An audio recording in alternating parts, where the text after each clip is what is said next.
Hi guys, you are most welcome to this channel. This is Ashif Ali और on the Limra classes. बच्चों, आज की class में हम क्वेश्चन करने वाले हैं 30। कुछ नया है, कुछ हटकर है। आपको इसे समझाऊंगा बहुत इजी तरीके से। Please so you do not skip anything in this video, watch this video till the end. Question को रीड करने जा रहा हूं और आपकी स्क्रीन पर भी मैंने क्वेश्चन को शो करा दिया है। तो क्वेश्चन कुछ इस तरीके से है। S Singh limited obtain a loan of 5 lakh रुपए from State Bank of India 10% per annum interest. The company issued 7.5 lakh रुपए 10% debenture of 100 rupee each in favour of State Bank of India as collateral security. आ गई ना नई चीज। मैंने आपको जब कॉन्सेप्ट पढ़ाया था तो उसके अंदर ये चीज बताई थी कि कभी कभी कंपनी को किसी से पैसे लेने के लिए कोलेट्रल सिक्योरिटी भी देनी पड़ जाती है। हो सकता है उसने पहले भी कुछ दे रखा हो और बाद में उसे डिबेंचर भी इशू करने पड़ गए हो। बट यहाँ पर मैंने आपको इस बात पे फोकस करने से मना कर दिया था साफ साफ कि आप ये कभी नहीं देखोगे कितने रुपए आप ले रहे हो, और ना ही आप ये देखोगे कि कितने रुपए की आप चीज एज अ कोलेट्रल सिक्योरिटी दे रहे हो। ठीक है, इस चीज को इग्नोर करना है, इसमें ज्यादा आपको ध्यान नहीं लगाना है। तो यहां पर फिर आगे बोला है pass necessary journal entry for above the transaction. दो केस इसके अंदर दे रखे हैं। When company decide not to record the issue of 10% debenture as collateral security. हमें पहले केस में कोलेट्रल सिक्योरिटी के तौर पे जो डिबेंचर इशू करे गए हैं उनको रिकॉर्ड नहीं करना। दूसरे केस में when company decide to record the issue of debenture 10% debenture as collateral security. जब कंपनी को, कंपनी के अंदर जो ये इन सब चीज़ों का हिसाब किताब रखता है, उसको अगर ये कोलेट्रल सिक्योरिटी रिकॉर्ड करनी पड़ेगी तो वो किस तरीके से करेगा। मतलब दोनों मेरे को मेथड में करके दिखाना है। आइए फिर इसका फटाफट से ब्रेकअप बना लेते हैं। इजी सी एंट्री है और इसके बाद मैं आपको एक नई चीज़ सिखाऊंगा, उस पर भी थोड़ा ध्यान रखिएगा। तो यहां पर बोला क्या है, एस सिंह लिमिटेड ने लोन लिया। ठीक है, किससे लोन लिया सर? एसबीआई से लोन लिया है, बैंक से लोन लिया है। कितने रुपए का लोन लिया है? 5 लाख रुपए का लोन लिया है।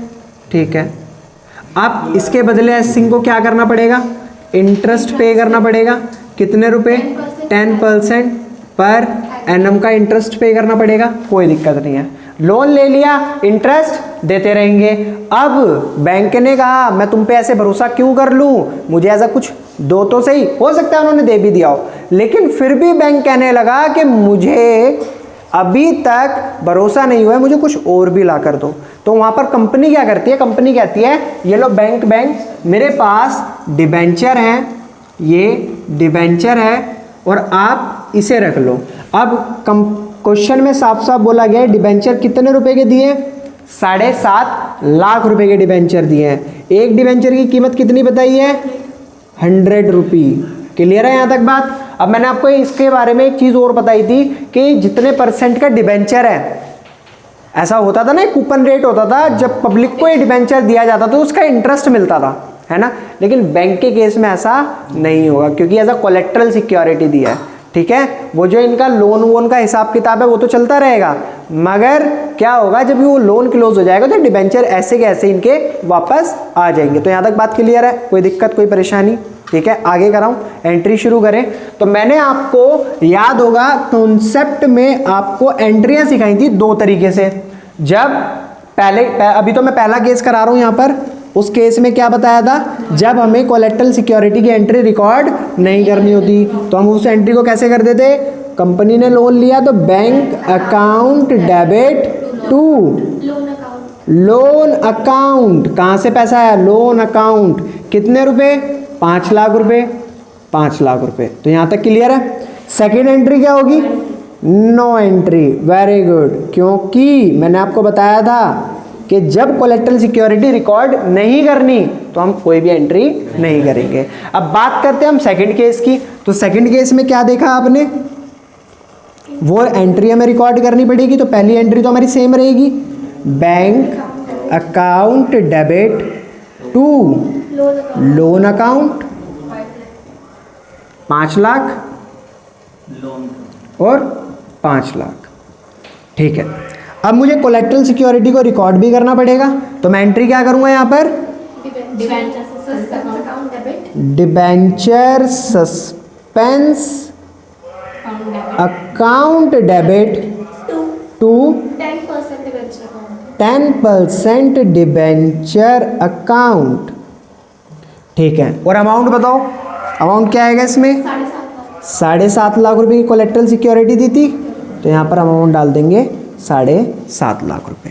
जब बच्चों आप इतना काम कर लोगे तो आपको इसे बैलेंस शीट में किस तरीके से शो कराना है, तो मैंने आपको तरीका बता रखा है। देखो ऊपर मैं सिखाऊंगा केस 1 की बैलेंस शीट, ठीक है। आपको कुछ नहीं करना, सिंपल 3 कॉलम की बैलेंस शीट बनानी है।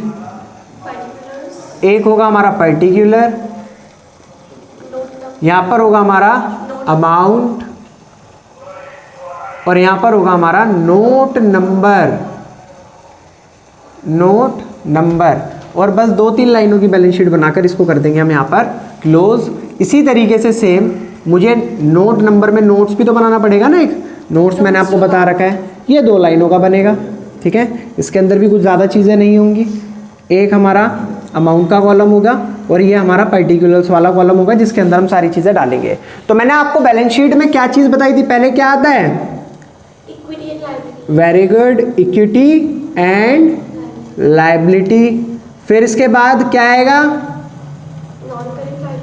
Non current liability.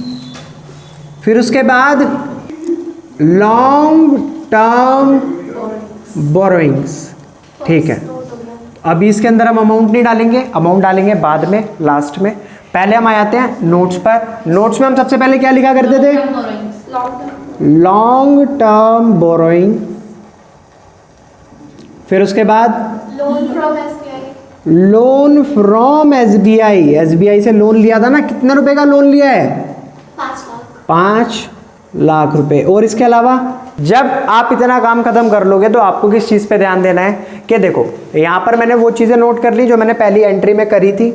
अब सेकेंड एंट्री तो यहाँ पर होती ही नहीं है, तो अगर सेकेंड एंट्री नहीं होती तो हम नोट अकाउंट में क्या करते हैं, शो करा देते हैं। किस नाम से? लाइन बताओ मेरे को फटाफट। Secured by issue of 7,500 10% debenture issued as collateral security. ऐसा नहीं है एंट्री नहीं करी तो कहीं भी हम इसको शो नहीं कराएंगे, तो हम इसको यहाँ पर शो करा देंगे कि भाई हमने 7,500 डिबेंचर इशू करे हैं एज अ कोलेक्ट्रल सिक्योरिटी के नाम पर। बस केस 1 का जो हमने एंट्री करी थी उसकी बैलेंस शीट और इसका नोट कुछ इस तरीके से शो होगा, और केस 2 में क्या होगा, बाकी सारी चीज़ें सेम रहेंगी, छोटा सा चेंज होगा, वो भी मैं आपको सिखा देता हूँ। आप ये बना लो बैलेंस शीट 2-3 लाइनों की। इसके अंदर ये अमाउंट का कॉलम हो गया, ये हो गया हमारा नोट नंबर, यहाँ पर आ गए हमारे पर्टिकुलर्स, यहाँ पर एक लाइन और इसको क्लोज कर देंगे। और सेम इसी तरीके से हम नोट का बना लेंगे कॉलम। नोट का सिर्फ बॉक्स बनाकर छोड़ देते हैं, ज़्यादा कुछ नहीं करना। तो ठीक है, अब इसके अंदर भी मैं सबसे पहले क्या डालूंगा? Equity and liability. फिर उसके बाद नॉन करंट लायबिलिटीज। फिर उसके बाद लॉन्ग टर्म बोरोइंग्स। अब बैलेंस शीट में कुछ और भी है, अरे वो अमाउंट को तो छोड़ो, ठीक है। अब बाद में आ जाते हैं नोट पे, ठीक है। तो नोट्स में क्या होगा, सबसे पहले हमारा यही आएगा लॉन्ग टर्म बोरोइंग्स। फिर उसके बाद बच्चों loan from, point number A डालकर दिखाओगे आप, लोन फ्रॉम एसबीआई, जैसे हमने पहले भी दिखाया था। आप देखो लोन फ्रॉम एसबीआई, और ये आ गया हमारा अमाउंट के कॉलम में यहाँ पर 5 लाख रुपए। और सेकंड बी पॉइंट में हम दिखाएंगे क्या, 7,500 10% debentures at the rate ₹100 each. तो कितने के हो गए ये? 7.5 लाख रुपए के। और इसको हम यही के यही माइनस भी कर देंगे। क्या माइनस करेंगे? डिबेंचर सस्पेंस अकाउंट, क्योंकि भाई इसका कोई इफेक्ट थोड़ी पड़ रहा है, भाई ये तो जैसे के जैसे गए ऐसे ही वापस आ जाएंगे, ठीक है, हमें इसका कुछ करना थोड़ी है। तो इसीलिए ये एंट्री कुछ करी इस तरीके से जाती है कि इसका कोई इफेक्ट ना पड़े, इसलिए इसे डिबेंचर सस्पेंस अकाउंट के नाम से शो कराया गया है। अब 7.5 में से 7.5 अगर आप माइनस भी कर दोगे तो क्या बचेगा, निल, कुछ नहीं बचा। तो ये वाला बैल आपका जो अमाउंट होगा 5 लाख रुपए, ये आ जाएगा यहाँ पर। तो कहीं ना कहीं आप देखोगे हमने यहाँ पर अगर एंट्री नहीं करी थी तो इसके जो नोट है इसके अंदर कॉलम में बता दिया कि हाँ हमने 7,500 रुपये के डिबेंचर इशू करे हुए हैं, और हमने जब एंट्री करी तो ये भी बिल्कुल सेम ही थी, इफेक्ट इसका भी कुछ नहीं पड़ा, बस पॉइंट बी डालकर मैंने ये बता दिया 7.5 लाख रुपए के डिबेंचर हमने इशू करे थे, और डिबेंचर सस्पेंस अकाउंट भी दिखाया जिससे कि वो 7.5 लाख रुपए माइनस होकर बैलेंस नील हो जाए और इफेक्ट कुछ भी ना पड़े, क्योंकि जो चीज जैसे गई है वो तो वापस वैसे ही आने वाली है। तो आई होप आपको क्वेश्चन बहुत अच्छे से समझ आ गया होगा। अगर क्वेश्चन आपको अच्छे से समझ आया तो प्लीज वीडियो को लाइक, कमेंट, शेयर करना बिल्कुल भी ना भूलें।